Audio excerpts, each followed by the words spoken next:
I've heard very little. I have read a little bit about the movement of the Jadidism and the Terjuman as a newspaper that was very important here. It is a very old civilization, but really it's been a pleasure to come and learn a little more.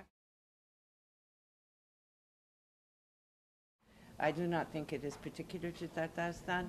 I think this is something that the whole world, we are becoming more conscious of the need to make special efforts to ensure that children as well as persons with disabilities are not only able to access cultural events but are able to fully contribute to with their creativity. I think certainly what I have seen is a lot of pluralism here, very conscious effort to ensure that at least two communities, I have not been able to engage with the smaller minorities, of which of course there's about 113, so that's very large.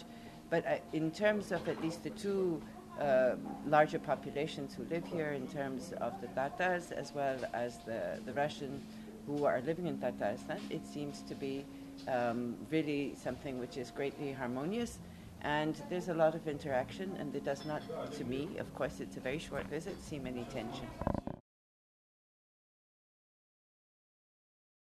I think it's very important to have people engage with each other throughout, and to have possibilities, especially for the young, to be able to meet and understand each other.